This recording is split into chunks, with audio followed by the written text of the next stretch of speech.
Welcome back to Ant's Boxing Channel. What we have here is Canelo Alvarez. He fooled us all. We all thought he was about to fight Jermall Charlo, Big Charlo. Come to find out, he's about to fight none other than Little Charlo, Jermall Charlo. The better Charlo, in my opinion. Coño, sube eso hasta arriba, vamos, dale duro. Yo salgo a la calle buscando mi gente cuando de repente todos los delincuentes que queden en mi vida, buena mala suerte que son mi familia, no importa la sangre. Jesús y su agua en vino. Although being the better Charlo, I would have preferred to see him fight Big Charlo, not Jermall Charlo, for multiple reasons. For one, Jermall Charlo, 154-pounder. I didn't want to see Spence fight. When I heard Spence was the third fight and that Canelo Alvarez might get in the 3-deal contract, I didn't really care for that much because I feel like Spence is a 147-pounder. I get it. It makes sense on paper. Just like this fight makes sense on paper. They're selling it as undisputed versus undisputed, right? That makes sense. Undisputed versus undisputed. That's a good little twist right there, right?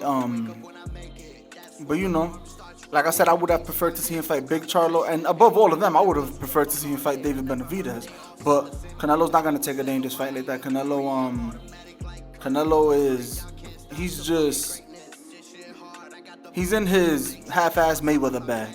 You know, when Mayweather like pretty much was like beating everybody, and it's like he proved himself. He could do whatever he wants at this point. And the difference though is Mayweather didn't lose. Mayweather wasn't really in any close fights. The close fights that he was in with Luis Castillo and I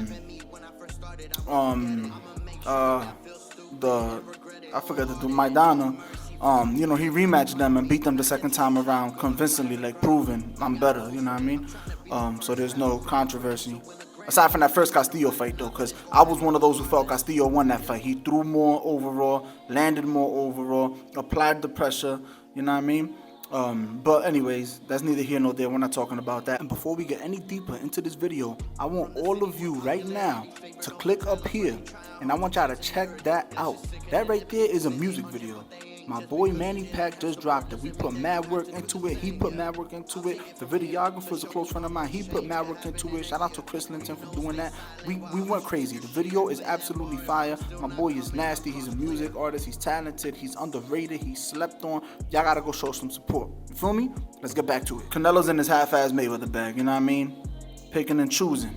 Now, this fight here, you can't really, you know, this is a dangerous fight. Even for Canelo, this is a dangerous fight. Because Jermall Charlo was a hell of a fighter. So, that dude is, I think he's better than the big brother. I think he's better than Jermall Charlo, respectfully, but it's just my opinion. But, and I say that because I feel like he's just been active. He's fought the better opposition. He's been active, you know what I mean? You know, minus he hasn't had the layoffs and all that stuff. He had a lot less trouble, you know what I mean? I know Jermall Charlo at 160, Triple G wasn't trying to give up them belts. He was, you know, it was like they couldn't get that business done. Triple G's with the Zone and them. Jermall Charlo, you know, PBC.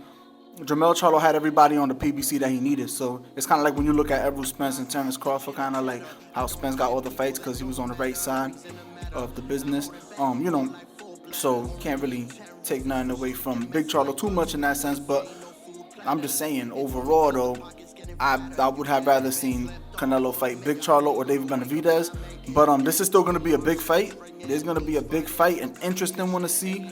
In my opinion, this is a really early prediction. It's not weighted, you know. I wouldn't put too much weight on it, but just to give an early prediction, I think Canelo's going to knock him out. You know, I look at Charlo when he fought Castano, and he really struggled against Castano in that first fight. I thought Castano won the first fight against Jermall Charlo. Then the second fight, Jermall turned up. He turned up and he won that fight good. Castano was in that fight because Castano was doing good in that fight, but Jermall Charlo was just beating him. You know what I mean? And a lot of competitive rounds, but Charlo, you could tell he wasn't taking off the gas. It's like he pushed, Castano pushed, but he made sure to push more than Castano. You know what I mean? He just beat him and then, you know, stopped him. But Castano's a come forward fighter. Kind of plays a little bit towards Jermall because he's the smaller guy, so he could like sit there and bang with him. Canelo's a come forward fighter too, but the difference is Canelo has way better offensive movement than Castano, and he's just a way better counter puncher than Castano. And you're talking about Canelo Alvarez, who's fought at 175. 168 undisputed champion right now. He's reigning. His punch resistance, I think, is going to be too good for Jermell Charlo. I don't really see Jermell Charlo hurting Canelo. And in order for him to hurt Canelo, he's going to have to open himself up a lot. And Canelo's a really good counterpuncher, you know what I mean? And Canelo's not going to... He's not like Castano, who's going to, like, come forward. And, like, Castano did a lot of, like, coming forward without a game plan, so to say, you know what I mean? Like, especially in that second fight. The first fight, he was a lot more reserved and selective with when he fought. The second fight, it's like I felt like he was confident because he was like, yo, I did what I did the first fight. Now I'm about to beat this dude up. And he kind of got it twisted. Canelo's not that type of come forward fighter. Canelo's going to stalk you. He's going to stalk you and put a lot of mental pressure on you, constantly stalking you. If you try to back him up with that jab, he's going to use his head movement. And if you put pressure on him, he's going to use his head movement to move backwards and pivot and let off some counter punches too. But on that front foot is where he's annoying because he's just going to be stalking, you know what I mean? And Jermell Charlo's a good counter puncher. I can see Jermell Charlo having success against Canelo. I think this is going to be a very competitive fight, despite the fact that Jermell Charlo's coming up from 154 to, I don't know where they fighting. I don't know if it's a catch weight. I don't know if it's at 168. I don't see Canelo coming down to 160. I don't know those details. But let's see if anybody, let's read some of these comments. It says, Undisputed vs. Undisputed, September 30th, Las Vegas.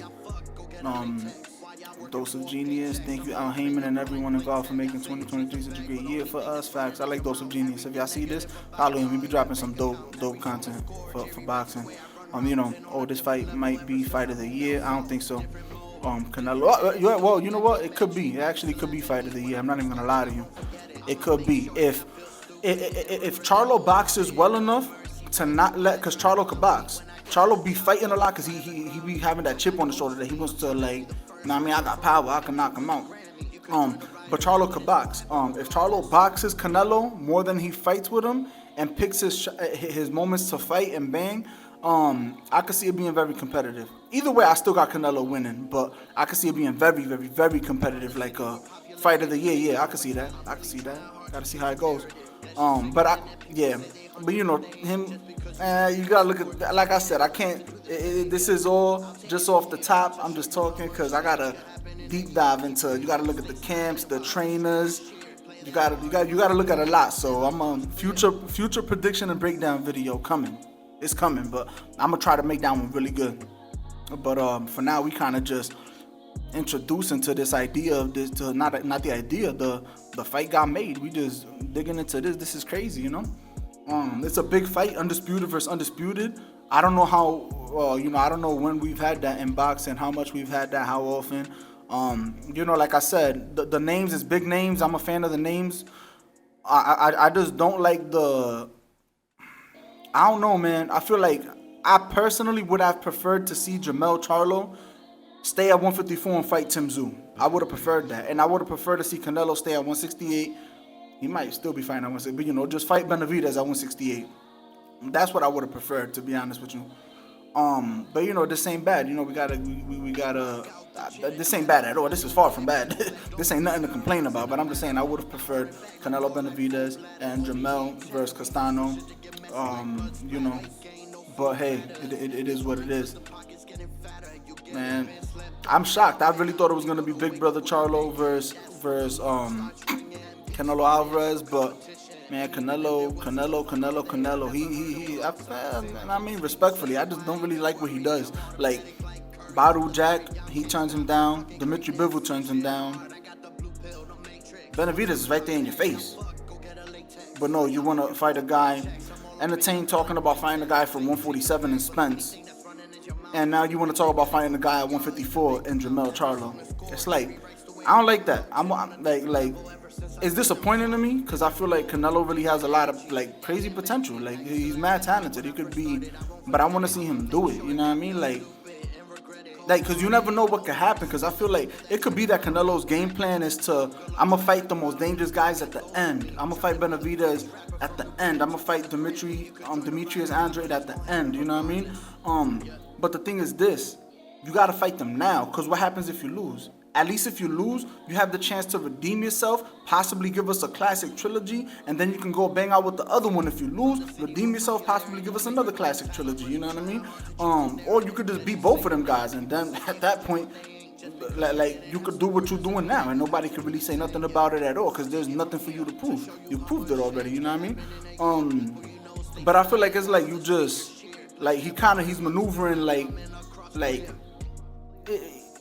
he's trying to get, the way he maneuvers is that he wants to give us the best fight that he could give us, but that's still very, like, he still has the highest chances of winning. What's the fight, the most dangerous fight, like the balance of the most dangerous and my highest chances of winning type stuff, you know what I mean? Like Demetrius Andrade, that's a, I don't know, it's like 50-50. If not, I'm favoring Demetrius Andrade. Benavidez, that's like 50-50 once again. If not, I'm favoring Benavidez. I feel like he don't want to take those type of fights. You know what I mean? If he does, he wants to do it with like a Bivol, who is at 175, and it's like, I can understand Canelo losing to Bivol. He's supposed to lose to Bivol. Bivol's like, know what I mean? Like heavyweight. Canelo is, know what I mean? Like, but hey, it's, you know what I mean? He's in the position of power. That's what happens when you're in a position of power. So you can't really hate on it. You feel me? It's just, it is what it is. Canelo Alvarez, Canelo Charlo, Undisputed versus Undisputed, September 30th. I'm looking forward to it overall. You know what I mean? I criticize it, but I'm looking forward to it. It's been a year for boxing, boy. It's been a year for boxing. That's it for Ant's Boxing Channel. I'm out. Coño, sube eso hasta arriba, vamos, dale duro. Yo salgo a la calle buscando mi gente cuando de repente todos los delincuentes que queden en mi vida, buena mala suerte que son mi familia, no importa la sangre. Jesús hizo agua en vida.